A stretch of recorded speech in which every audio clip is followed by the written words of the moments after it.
Sobre a verdade, um olhar.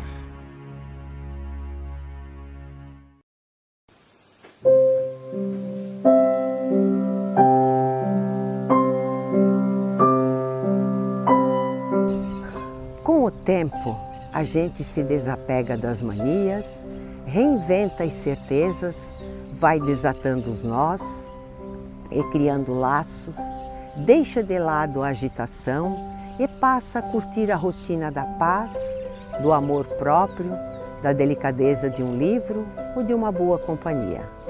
Com o tempo, a gente para de viver para fora e passa a ser feliz por dentro. E isso é muito bom.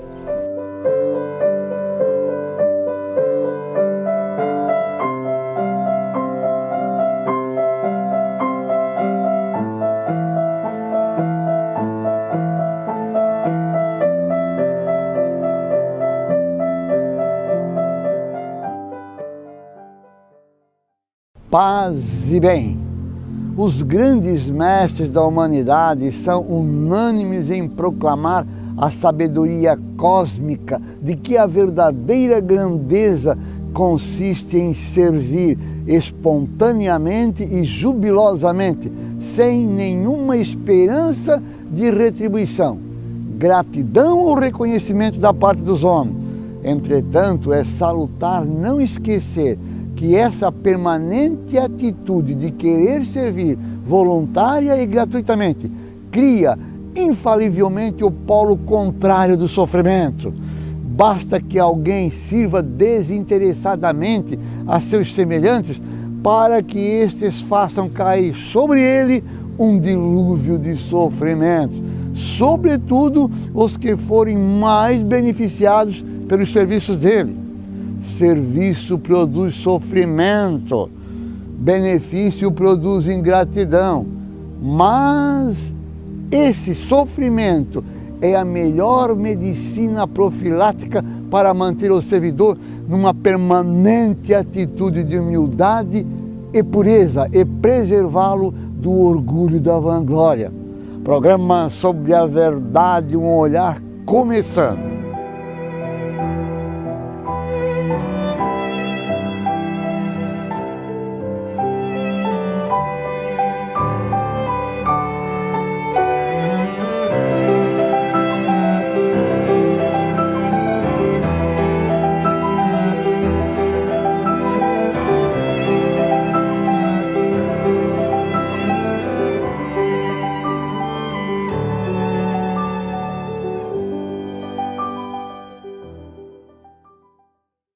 Adriana Kraus. O mundo sempre mudou e continua mudando. Isso não é uma novidade para ninguém, mas a velocidade das mudanças surpreende. Outro dia, minha avó conservava carne na banha, nem energia tinha.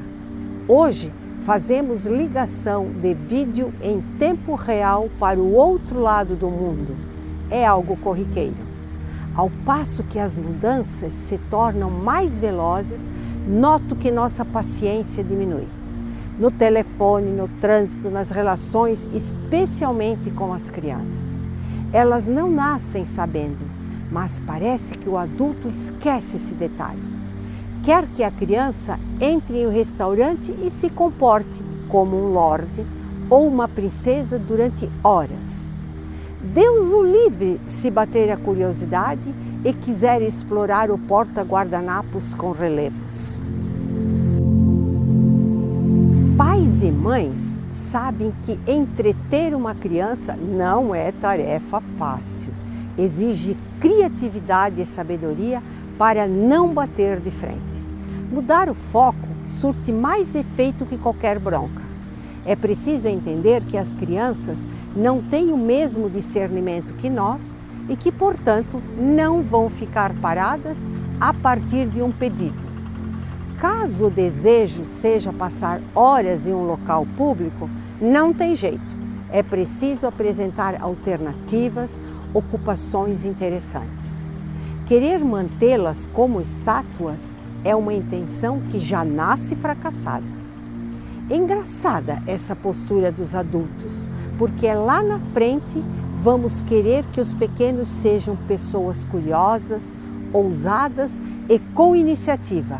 Mas em vez de estimularmos essas características desde a infância, aqui estamos podando comportamentos naturais em nome do nosso sossego. O momento é crítico. Não permitimos sequer que as crianças experimentem sentimentos, o que é fundamental para que elas aprendam a lidar com elas. Por sinal, mas ao menor indício de braveza, choro ou mau humor, ligam-se celulares ou tablets. Não sou totalmente contra esses recursos, porém, tudo tem limite. Hora de comer é hora de comer. Depois você pode liberar por um tempo, basta combinar. Dia desses, presenciei uma criança engolindo a comida sem tirar os olhos da tela. Aposto que não sabia se tinha brócolis ou carne na boca. Na semana passada, estava observando minha filha e notei como ela fica tranquila e concentrada quando olho nos olhos, quando tenho paciência para explicar 1000 vezes a mesma coisa e demonstro que me importo. É outra criança. Lembrei-me rapidamente de um daqueles episódios do qual a gente sempre se arrepende depois, mas ao qual todos estão sujeitos. Cansada, sem dormir direito, irritada, fui logo arrancando algo da mão dela sem pedir licença ou dar alguma explicação. Era hora de dormir e pronto. Resultado, colhi o que plantei. Em troca, recebi uma manifestação grosseira e impaciente. Que tenhamos tempo para reflexão. Mudança de atitude é uma boa dose de paciência.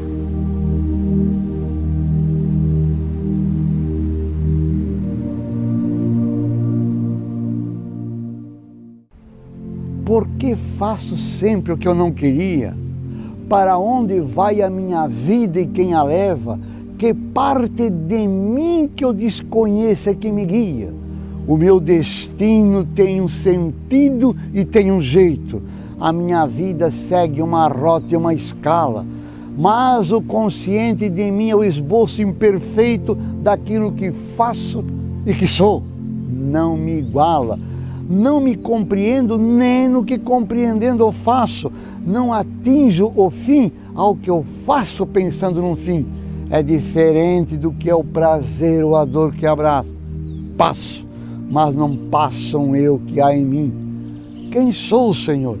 Além de minha alma, que outra alma há na minha? Por que me destes o sentido de um rumo, se o rumo que eu busco não busco? Se em mim nada caminha?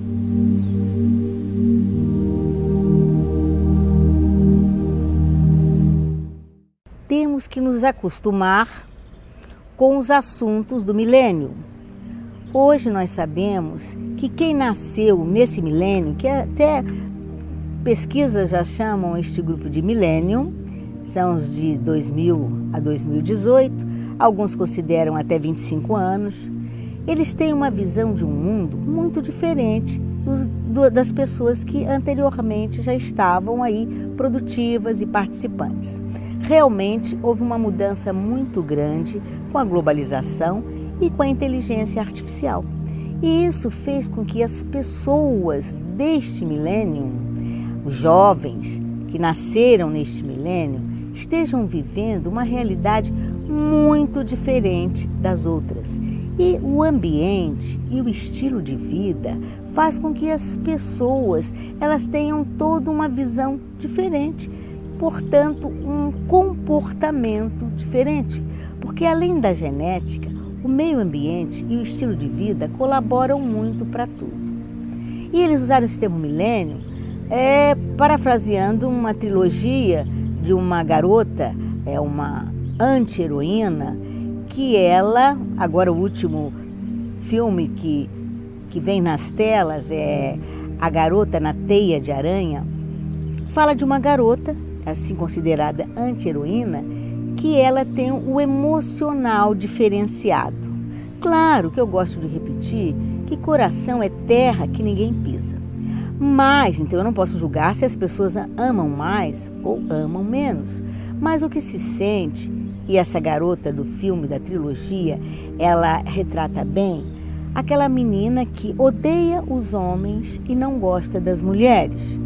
Então veja bem, são pessoas que nessas pesquisas, não são pesquisas científicas ainda, não se tem conclusões assim que possa se dizer conclusões científicas, porque ainda não estão dados batidos juntos com a neurociência, com a psiquiatria, com a psicanálise e mesmo com a parte orgânica, porque nós não somos separados. Funcionamentos orgânicos, calor, frio, sensibilidade, respeito, né? Que são sentimentos que vêm do nosso organismo.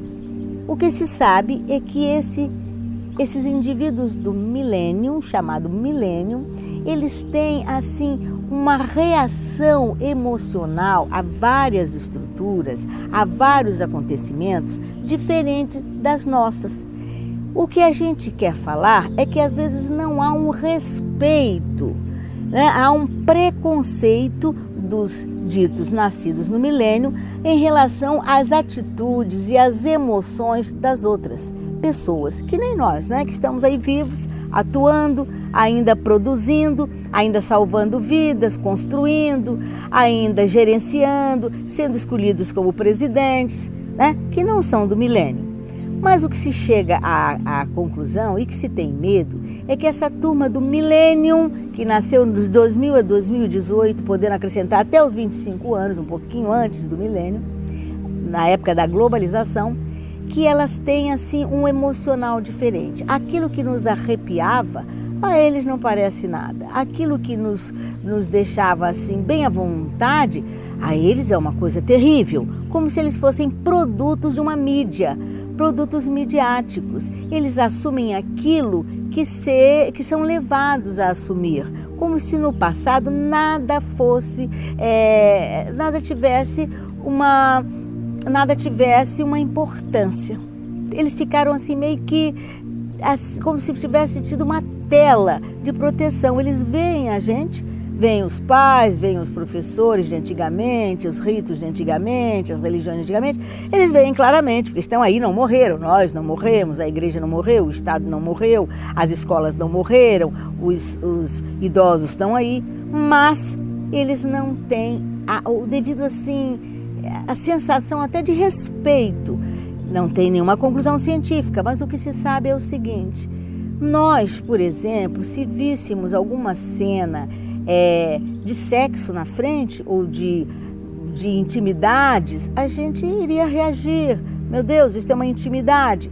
Eles não, eles daqui um dia vão fazer sexo ali na esquina, achar que é normal, deu vontade e faço.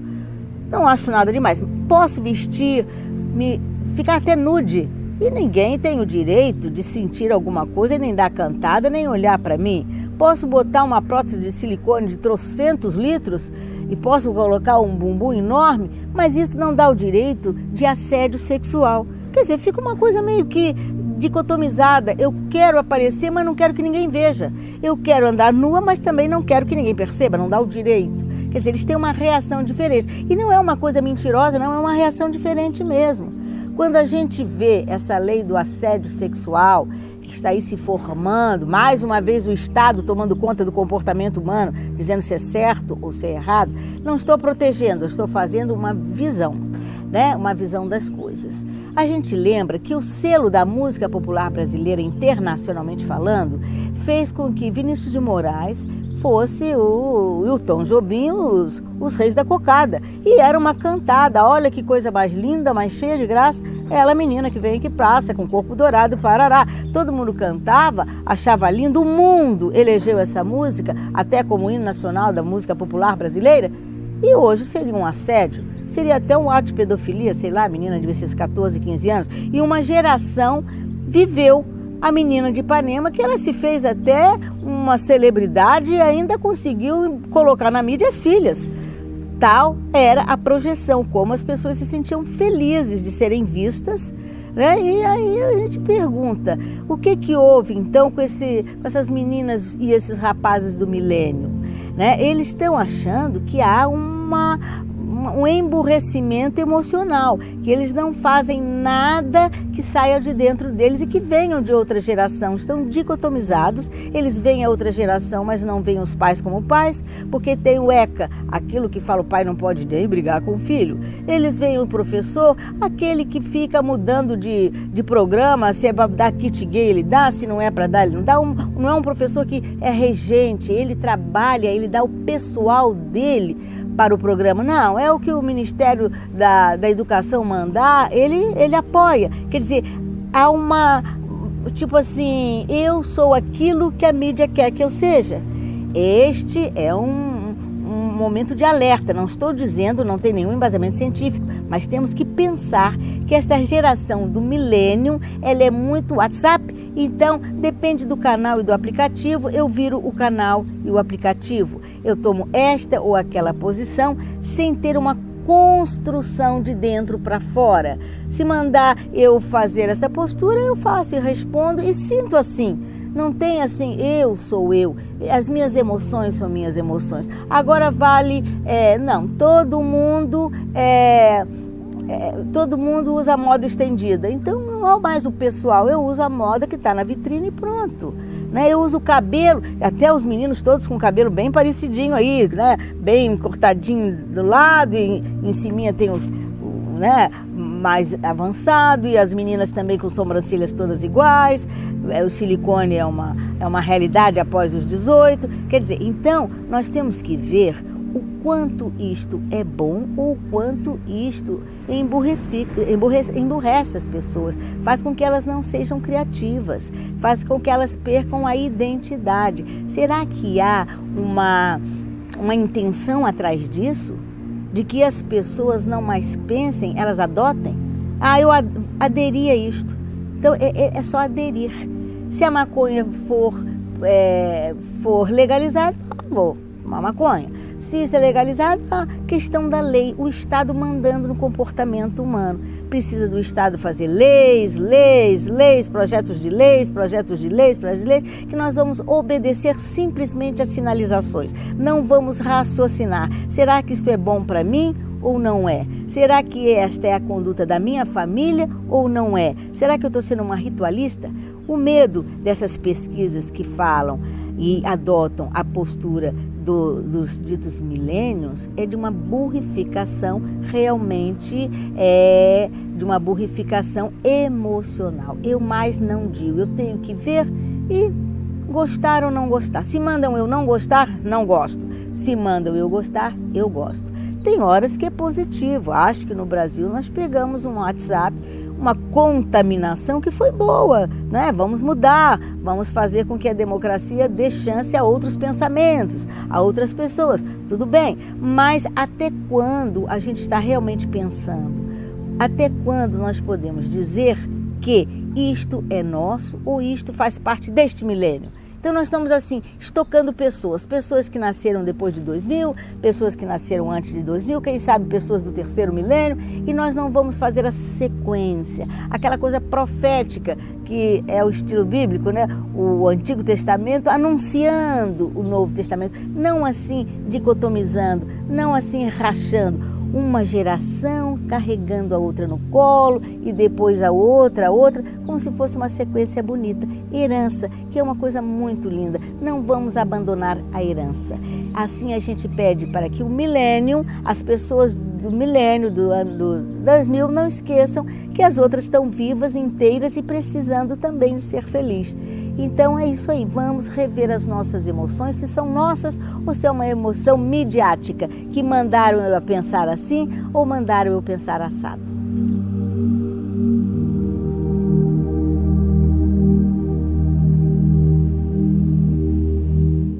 Olha dentro do teu ser quanta força adormecida.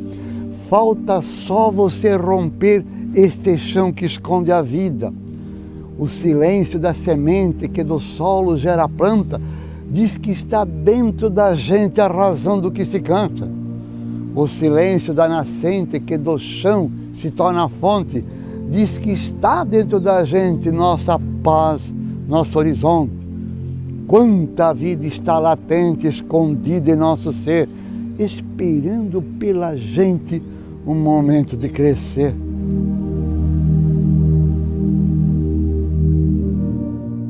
Saudações, amigos! Começando mais um momento de conhecimento neste nosso quadro, que serve para passar informações, tirar dúvidas, trocar ideias, que sempre são motivos para boas conversas e sempre bom para eliminarmos preconceitos e dúvidas. Questão de hoje: o dia 27/11 na história do Brasil. Golpe comunista, intentona comunista, também conhecida como Revolta Comunista de 35.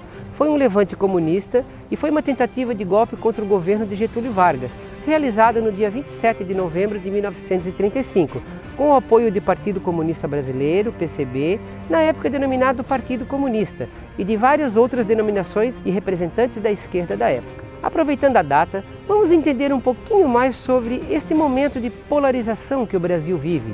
Esquerda, direita, o que significa?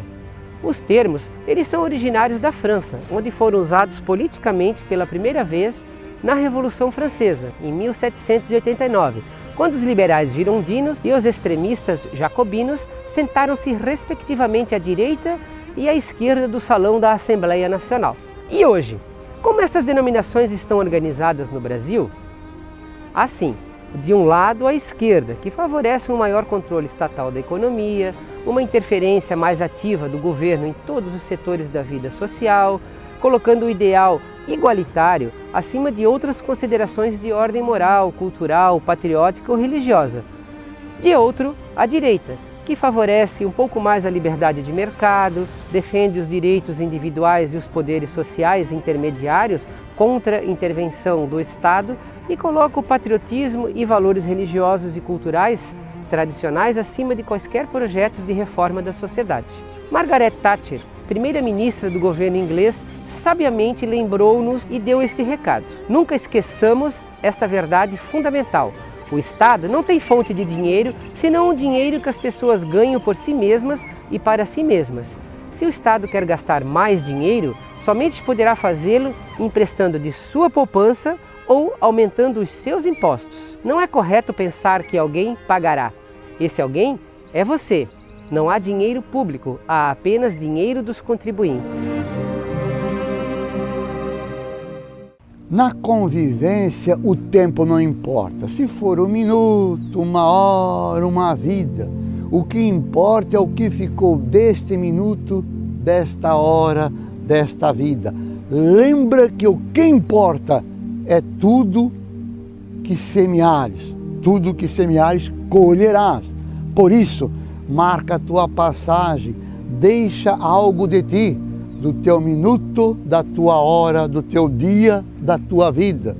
Com o tempo você vai percebendo que para ser feliz você precisa gostar de você, você precisa gostar de você, a cuidar de você e principalmente a gostar de quem também gosta de você.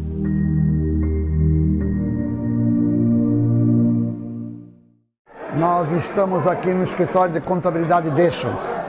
O escritório está inaugurando hoje um novo espaço para atendimento dos seus clientes, da comunidade de Blumenau em geral. Wilson Deschamps, seu filho Tiago, toda a família aqui envolvida, apresenta para a comunidade, nesses seus 35 anos de existência, um espaço adequado.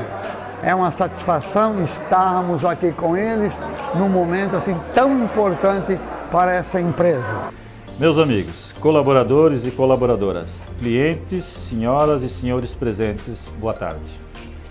Em 1983, época da primeira grande enchente, iniciamos nosso escritório contábil.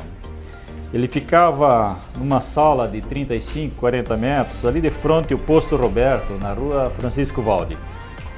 Mais tarde, em 1989, mudamos para uma sede própria, que estava em construção ainda, num local. E me lembro daqueles difíceis tempos, e quando dava uma chuva, acabava dando goteira em cima das mesas. Mas a gente sempre contornava e a gente ia levando e superando essas dificuldades.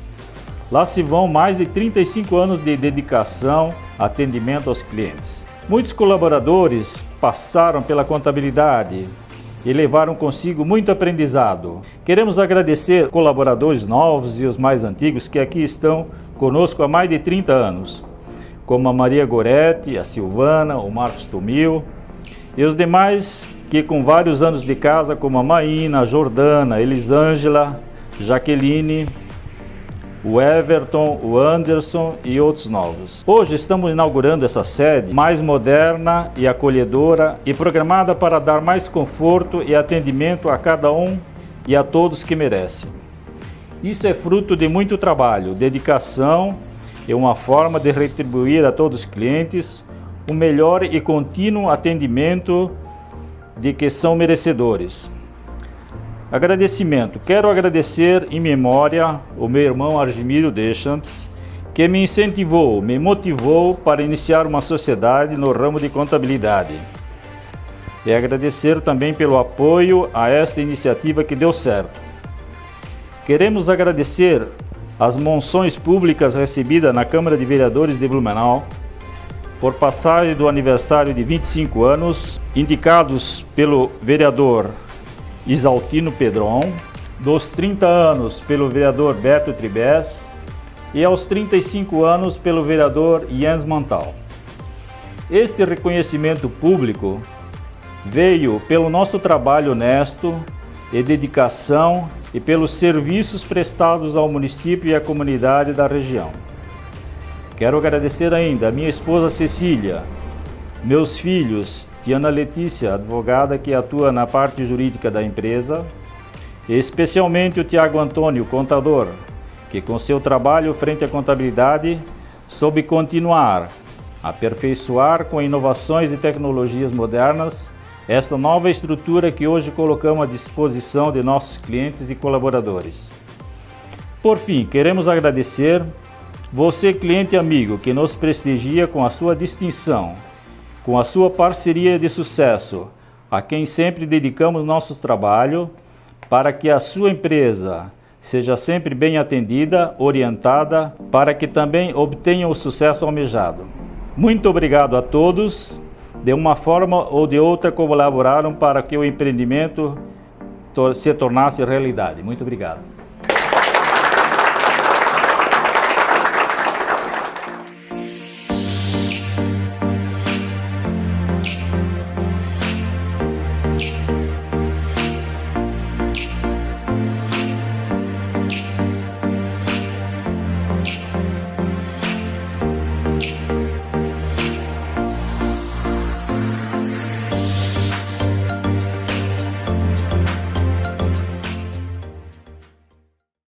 O indivíduo é dono de si quando é dono de seu tempo.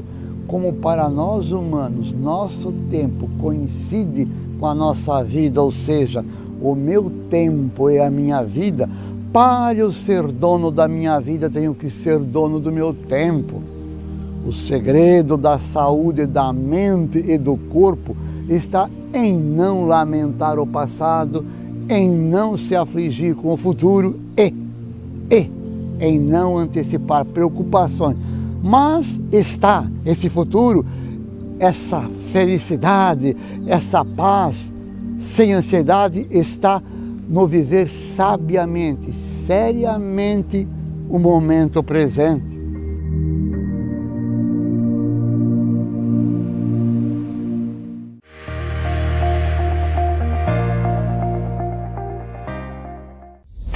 Atendimento ágil com qualidade e exatidão nos serviços. Esse é o lema da Contabilidade Deschamps, que há mais de 35 anos presta serviços de contabilidade.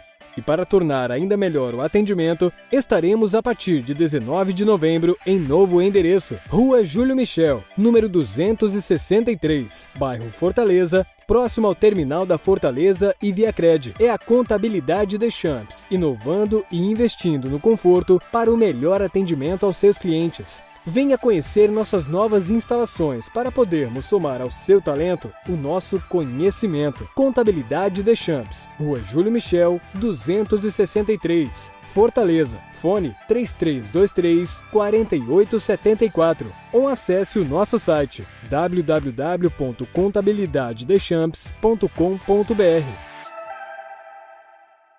Vai construir, ampliar ou reformar? Venha para a Elétrica Zata. Aqui elaboramos projetos elétricos, laudos técnicos e tiramos suas dúvidas no andamento de sua obra, tanto residencial, predial ou industrial. Atendimento personalizado, entrega própria, produtos de qualidade e crediário facilitado. São mais de 20 mil itens para a instalação elétrica que você precisa. Tudo isso com preço que cabe no seu bolso. Elétrica Zata. Qualidade comprovada, satisfação garantida. Rua Paris 190 e Topala Norte em Blumenau. Telefone 3323-2888.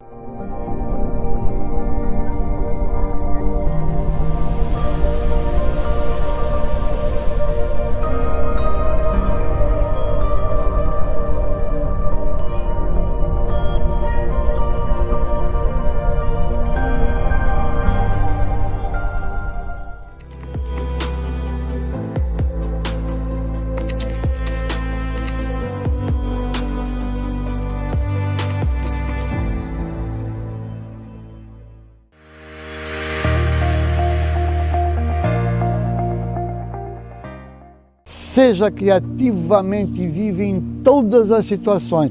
Você sempre tem opções. Em todas as suas situações, pode decidir como vai enfrentá-las e como vai sentir-se a respeito delas. Seu comportamento resulta de decisões tomadas e não de condições externas. Nós devemos ser a mudança que queremos ver no mundo.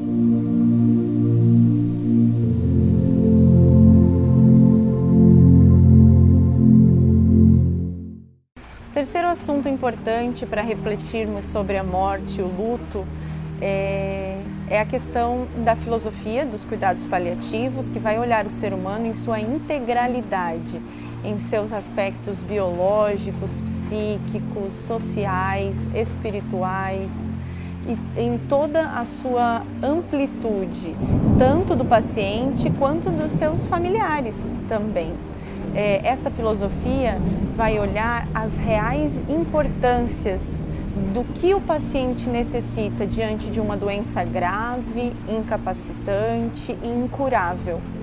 Que possibilidades esse ser humano tem de viver com qualidade até o último dia da sua vida, de viver com satisfação e com equilíbrio, sem dor, aliviando seus sintomas principais e também olhando de modo extensivo a todas as outras partes importantes dos seus perfis. Nós temos uma vida dividida em perfis, somos mães, somos pais, somos profissionais, somos uma série de perfis. E equilibrar-se nestes perfis diante de uma doença grave, incapacitante e diante da ideia da chegada da morte se torna um desafio muito grande. E esse desafio temos um aliado muito significativo, que são as equipes de cuidados paliativos que hoje temos dentro dos nossos hospitais e estamos em expansão, estamos crescendo. Lá teremos psicólogos, terapeutas ocupacionais, os médicos, com toda certeza, auxiliando-nos em todo esse período. Os enfermeiros, fisioterapeutas, nutricionistas, os técnicos de enfermagem, todos nos auxiliando nesta caminhada de uma compreensão maior deste fenômeno que estamos vivendo, o fenômeno do adoecimento, o fenômeno da dor, o fenômeno do sofrimento, que não atinge apenas o nosso corpo, atinge todos os nossos perfis. A espiritualidade é um desses temas, que não nos dirigimos exatamente à religiosidade. Você pode ter espiritualidade e não ter uma religião específica. A espiritualidade é quando você acredita no transcendente, em algo a mais, que pode ser que as religiões podem nos ajudar a chegar a este transcendente. Mas cada um aqueles que creem, aqueles que não creem, têm sua espiritualidade. E é importante que no âmbito da saúde, que no âmbito do sofrimento, que neste momento angustiante em que se vive diante da impossibilidade da cura, nós tenhamos assistência também espiritual, assistência social, assistência psicológica, assistência a estes tantos perfis em que precisamos ao longo da vida nos equilibrarmos. Então sim, a espiritualidade envolve questões importantes, reflexões importantes sobre o propósito da vida e que transcendem as nossas expectativas, que transcendem as religiões, transcendem as denominações, mas que vão diretamente para as significações que o ser humano faz com o seu sentido da vida, com aquilo que ele veio para ser nesse mundo. Compreender o cuidado digno e compassivo. Esta é uma questão importante para que nós possamos refletir. Refletimos muitas vezes dentro dos hospitais, nos nossos momentos de formação, nas nossas casas, sobre empatia, sobre colocar-se no lugar do outro, sobre experimentar o seu sofrimento. Bom, diante da morte, diante do sofrimento, é bem importante nós refletirmos sobre compaixão, né? A empatia e a compaixão. Empatia é o me colocar no lugar do outro. Em alguma medida, a empatia pode nos confundir e pode nos limitar no auxílio a essa pessoa. Em contraste com a empatia, a compaixão não significa compartilhar do sofrimento do outro. Se caracteriza por sentimentos calorosos, como zelo, compaixão e cuidado. Assim, por uma forte motivação para melhorar o seu bem-estar. A compaixão é sentir algo pelo outro. A compaixão é estar com. Desse modo, a empatia pode nos confundir no cuidado com o outro. A compaixão não. Nós estaremos com ele, estaremos respeitando a sua dor, estaremos respeitando a sua autonomia, respeitando a sua privacidade, ao seu lado, estando com ele, não vivenciando a sua dor, porque ela é sua. Ela, infelizmente, não poderá ser dividida, ela pode ser compartilhada, não poderemos dividir. Então, esta reflexão é importante para que a gente pense, não estamos falando que não devemos ser empáticos. Sim, podemos trabalhar a empatia em alguma medida, mas trabalhar no cuidado com o outro muito mais a compaixão, que vai nos deixar muito mais sóbrios para a compreensão de que este sofrimento é um caminho único, singular e particular que pode ser compartilhado uns com os outros.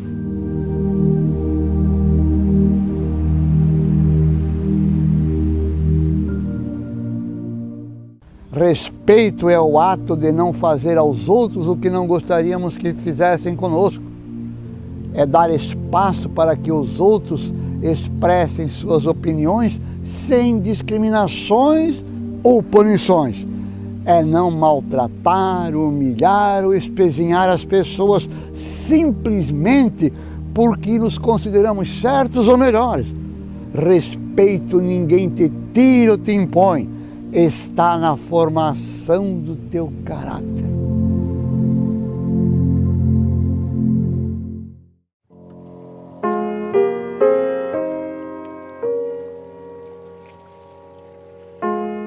Em vida, irmão, em vida. Se quiseres fazer feliz a alguém que amas muito, diga-o agora. Sê bom em vida, irmão, em vida. Se quiseres dar uma flor, não esperes que esse alguém morra. Mande agora com amor. Em vida, irmão, em vida. Se quiseres dizer te amo às pessoas de tua casa, ou o amigo de perto ou de longe, em vida, irmão, em vida. Não esperes que as pessoas morram para amá-las e fazê-las sentir o teu afeto. Em vida, irmão, em vida. Tu serás muito mais feliz se aprenderes a fazer felizes a quantos conheces. Em vida, irmão, em vida. Não fiques obcecado em visitar panteões, nem cobrir túmulos de flores. Enche de amor os corações. Em vida, irmão, em vida.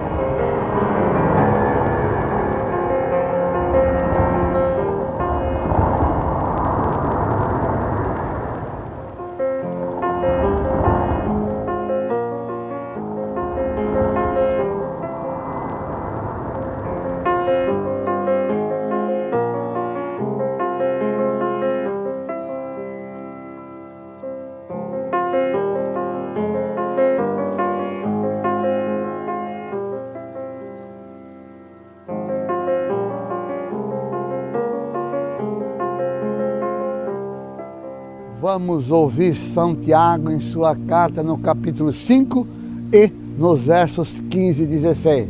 Diz ele assim: a oração da fé salvará o enfermo e o Senhor o porá de pé.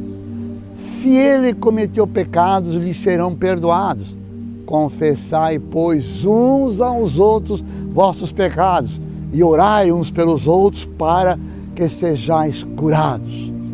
A oração fervorosa do justo tem grande poder.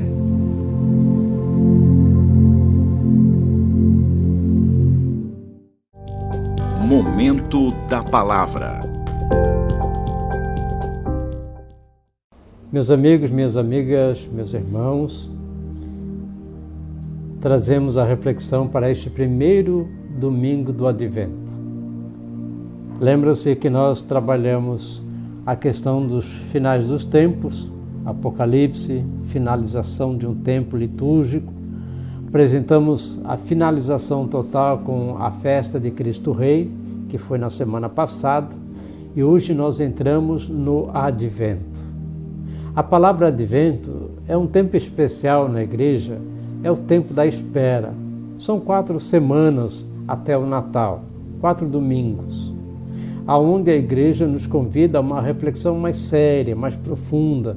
Por isso que até a cor do sacerdote e das suas roupas mudam, se torna num tom mais roxo, mais reflexivo, mais sombrio, não no sentido de tristeza, não, mas de reflexão interior, de chamada meditação. E é nesse tempo que nós passamos por uma reflexão da vinda do Senhor. Todas as leituras que você for ouvir nas Santas Missas têm esse sentido, de trazer a história das Sagradas Escrituras, do povo de Deus, desde o Antigo Testamento até a presença do Cristo Redentor. Mas ouçamos a leitura deste primeiro domingo do Advento e que nos é contada através de São Lucas. O capítulo é o capítulo 21 e diz o seguinte: haverá sinais no céu, na lua e nas estrelas, na terra a aflição e a angústia irão apoderar-se das nações pelo bramido do mar e das ondas. Os homens definharão de medo, na expectativa dos males que devem sobrevir a todos, a toda a terra. As próprias forças dos céus serão abaladas. Então verão o Filho do Homem vir sobre a nuvem com grande glória e majestade. Quando começarem a acontecer essas coisas, reanimai-vos e levantai as vossas cabeças, porque se aproxima a vossa libertação. Velai sobre vós mesmos, para que os vossos corações não se tornem pesados com o excesso do comer, com a embriaguez, com as preocupações da vida, para que aquele dia não vos apanhe de improviso. Como um laço cairá sobre aqueles que habitam a face de toda a terra. Vigiai, pois, em todo o tempo e orai, a fim de que vos torneis dignos de escapar a todos esses males que hão de acontecer, e vós ireis vos apresentar de pé diante do Filho do Homem. Palavra da salvação. A primeira leitura do primeiro domingo do Advento também nos traz uma expectativa apocalíptica, um sinal de final de mundo. Ele retoma esse tema no primeiro dia para falar sobre a importância do evento que se aproxima. a celebração do Santo Natal. E celebrar o Santo Natal só tem sentido se, de fato, assim como nos diz São Paulo, a ressurreição, a vinda gloriosa de nosso Senhor Jesus. Então, há sentido em celebrar o Natal? Sim. Por quê? Por causa da sua ressurreição. São Paulo nos diz que se não fosse a ressurreição, nós seríamos dignos de piedade alheia, porque acreditaríamos em algo que não tem sentido. Mas por causa da ressurreição, então há sentido celebrar a vinda do Senhor. Porque quando celebramos a sua encarnação, a sua presença no meio de nós, já estamos celebrando de fato a vitória sobre a morte, a vitória da ressurreição, a nossa vitória, a nossa aproximação diante de Deus. Então, o que é Natal mesmo? Muitos poderiam definir simplesmente como sendo, estamos celebrando o nascimento do menino Jesus. Certo, mas não só. Estamos celebrando toda a presença de Deus em nossa vida, do momento da sua encarnação, nascimento, até sua morte e ressurreição. A vitória sobre tudo isso que às vezes nos pesa sobre o ombro, que nos traz angústia e tristeza. As próprias leituras do domingo vão nos dizer também que sobre as costas do homem pesa um peso muito grande de uma dor, de um flagelo, de uma perseguição, de escravidão que o Senhor irá tirar com o seu amor. Preparemos-nos de forma saudável, justa, coerente para o Santo Natal. Fique bem. Momento da Palavra.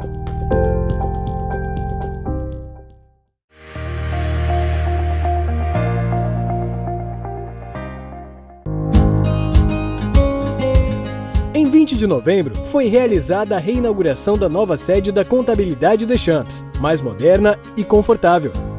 Hoje estamos inaugurando a nova sede da Contabilidade Deschamps, adaptada para o melhor atendimento aos nossos clientes e colaboradores. Luta esta que começou desde 1983 e agora com 35 anos de aniversário, estamos comemorando este ano. Estamos de fato oferecendo uma melhor condição para os nossos clientes e colaboradores. O principal objetivo da mudança da contabilidade foi realmente oferecer um espaço mais confortável para o cliente, com mais opções tecnológicas, tornando a contabilidade uma extensão da sua empresa. Destinamos uma maior área para o atendimento ao cliente com apoio da tecnologia, oferecendo maior conforto. Sempre buscamos uma contabilidade mais moderna, mais participativa na orientação aos clientes. Essa é a cara da Contabilidade Deschamps.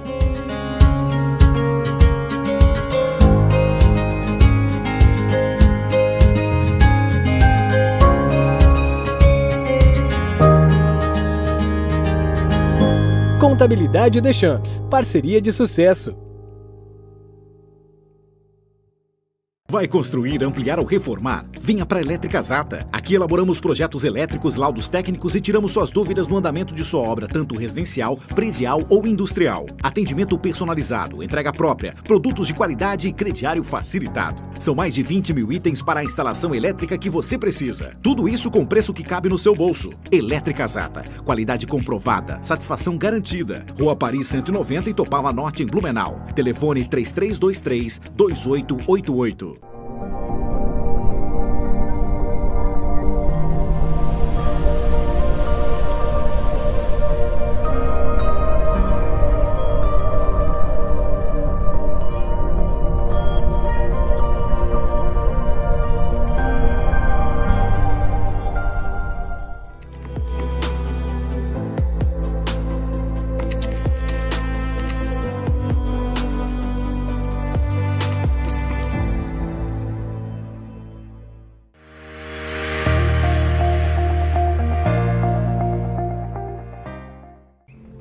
Antes de Baruch Spinoza, filósofo holandês, os pensadores da Europa concebiam Deus como um humano, o grande humano, infinito em sabedoria, terrível em suas iras, caprichoso em seus desejos, invencível, mas humano na maneira de agir e ser, Era esse Deus a imagem do próprio homem. Um Deus meio bravo, meio mal-humorado, que precisava ser apaziguado ou teria acessos de fúria. Amava profundamente, mas punia por toda a eternidade aqueles que insistissem em se opor. Spinoza via Deus de uma maneira bem diferente e foi investigá-lo armado de sabedoria e observação, usando a razão e a lógica onde havia superstição e medo. A ideia principal era que a imagem medieval de Deus, um ser supremo que decidia tudo e todas as coisas, era uma simplificação equivocada. Para Spinoza, Deus não decidia cada detalhe da vida. Havia leis infinitas, grandes, celestiais, e é por elas, dizia ele, que o divino age. Este Deus não decide quem cai doente ou quem tem sucesso, quem morre ou vive. Este Deus de Spinoza não pune, não fica bravo nem feliz. Ele é. Por suas leis, tudo acontece, tudo existe. Deus, segundo Spinoza, age constantemente em todas as coisas. Deus é a substância de que o universo é feito, a essência. Exceto Deus, nenhuma substância pode existir ou ser criada. Ou seja, a natureza é feita como uma substância pura que emana de Deus. Essa substância se torna as folhas, as árvores, o mar e as estrelas. Assim, feita a coisa, a substância deixa de ter um potencial infinito e se torna limitada e, portanto, imperfeita. Mas, bem no fundo, ainda é a essência vinda de Deus. Bem no fundo, tudo é Deus. Esse Deus mais natural, que é mais amplo e muito além de um mero humano, deixou muita gente irritada. Se o Senhor dos céus não está lá julgando e observando a humanidade o tempo todo, como é que ele precisaria de um clero aqui para cumprir os seus desígnios? Esse Deus, ou se Deus, não exige autoridade para si e age de maneira sutil, como é que os líderes religiosos vão dizer que tem autoridade delegada por ele? Isso não ecoou bem entre aqueles que se diziam representantes do monopólio divino. Não caiu bem. Deus, como observado por Spinoza, não é impessoal e alheio como o Deus de Aristóteles. Ao contrário, ele está infinitamente atento a nós, a tudo que existe, mas suas decisões chegam até nós como leis naturais, sejam leis físicas que fazem as plantas crescerem, ou leis metafísicas que regem a justiça, a graça, as bênçãos e o amor. Tudo é limpo e justo como um relógio perfeito. Isto abriu caminho para o progresso científico. Observar as leis da física é estudar o mecanismo de Deus, suas manifestações e suas leis. Deus existe na natureza e além da natureza. Deus habita em nós e em tudo mais, e Ele nos chama constantemente a mergulhar na sabedoria através do que Spinoza chama de amor. Amor, nos escritos de Spinoza, significa um entendimento além do intelecto, uma união, uma harmonia de saber ser ligado. Deus é para sempre perfeito por ser a essência pura da qual vem toda a forma.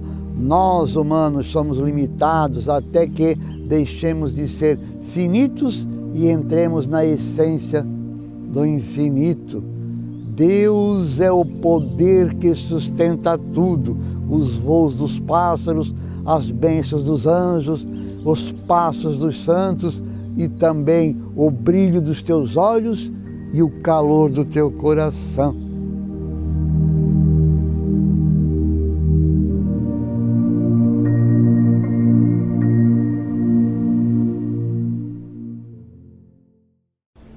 Há quem considere a natureza humana como um depósito de coisas boas e más.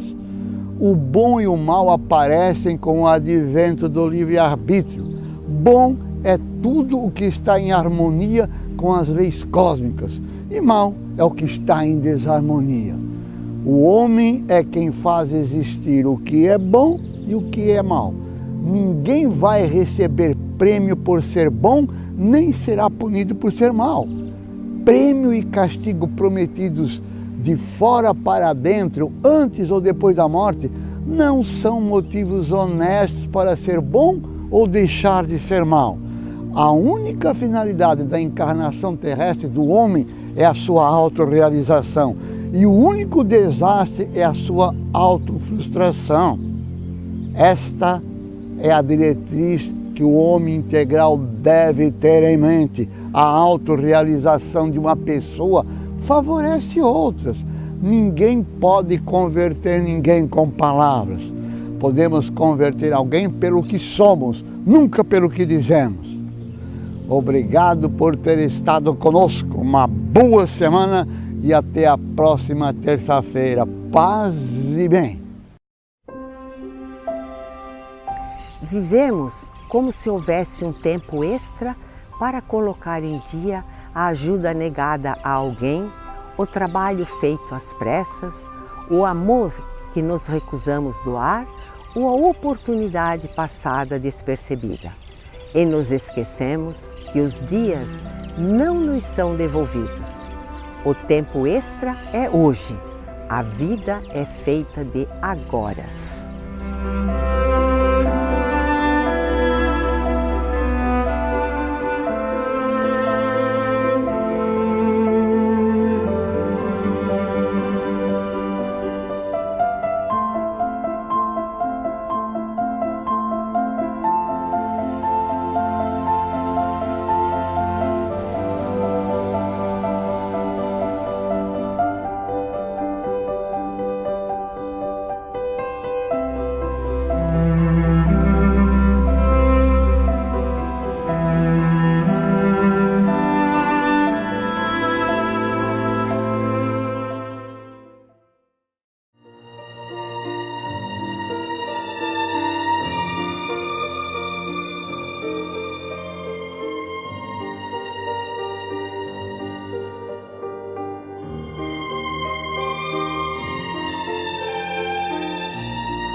Sobre a verdade, um olhar.